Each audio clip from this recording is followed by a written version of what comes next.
You know, it's so interesting because he said when Michael Jackson did that album, what was the album? Thriller. He was 2 years old. By 10 years old, he was doing Michael Jackson.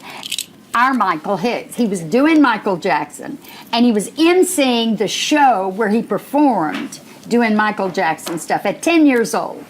Yeah, I Isn't think that great? you're just born knowing how to move like that. You're That's such a what it is. show off. I bet your wife loves it. Michael, do you have brothers and sisters? Yes, I'm the only boy. I have a sister and an all-girl cousin, so I was baby, and I'm the youngest. Only boy. Well, I was hoping that you would say you're an only child because we're going to dispel some myths this morning because all the three of us are all only children, which I just realized this morning. I had no idea you didn't have any siblings. Yeah, no.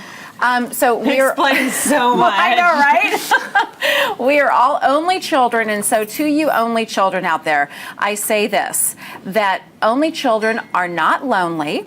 We are not more selfish than other people. We are not all spoiled. We are not maladjusted. Have you heard this before? I've heard people say this about only children. Sure, you have that. There's like the stigmas about only children. The stigma that we don't know how to share, and we don't socialize well, and we don't, that we have all sorts of problems. And today, people are choosing to have only one child. And I was going to say, here's the thing about being an only child. My whole life, people would say, oh, you're just so blah, blah, blah, blah. It's because you're an only child. And my mom would call it OCS, which stands for Only Child Syndrome. I think actually a boyfriend of mine coined that at one point and would talk to my parents about, oh, her OCS is kicking in.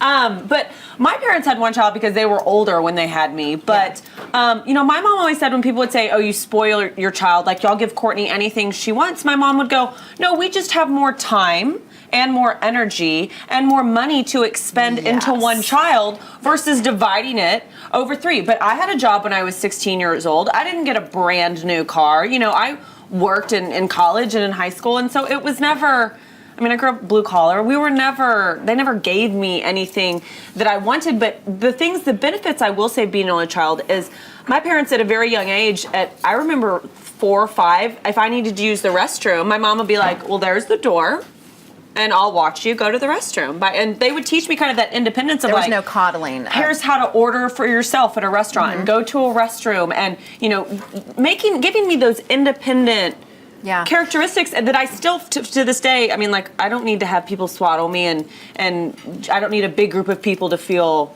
It's validated. interesting because we have some friends that it's not an only child, but it's the only child from their marriage, and so she's with them all the time, and so it's almost like having an only child. And they're the way that they interact with her, they almost treat her like a little adult, within reason, but they don't baby talk to her, they don't coddle her, they don't do any of that stuff that you might do if you, like me, I had 4 children, and so by the time Jack came along, the baby, well, he was the baby, and we were all babying him.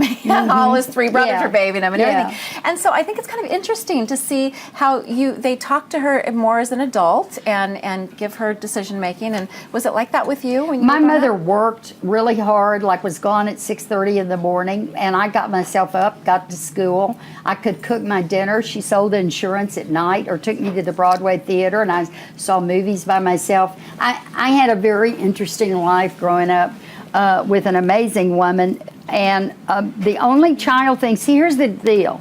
When my mother passed away, there was nobody fighting over her diamond ring. Right. There was nobody counting what they were going to get. There was not the influx of who was most loved versus, who got everything, who didn't. Right. And I never regretted that I was an only child. I never regretted that. Me either. And I could be by myself and totally be happy. Be okay with it. And I'm happy in small places. Like if I moved into a little 1-bedroom apartment, I would be so happy. And I bet you're okay, like I'm okay piddling around my apartment for a weekend by myself. People calling saying, what are you doing this weekend? I'm hanging out by myself. That's right. It doesn't, I like it. It's funny, when I was, this kind of ties into being an only child, because people will probably say this is spoiled. When I was about 4 and a half, 5 and a half, my birthday's in December, I discovered June 17th was my half birthday. And no one ever celebrated my birthday really in December. Well, they did, but it would always get lost in the shuffle of the holidays. So I discovered that you have a half birthday. So I am about to turn 31 and a half this next week.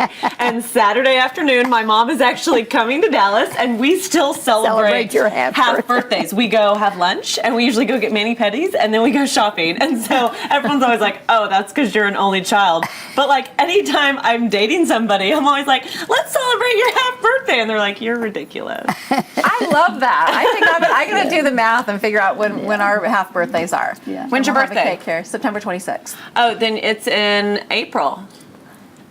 So I missed No, it. it's in March. It's in March. Great. Missed it. It's like 6 we'll months wait till after. September then. Yeah.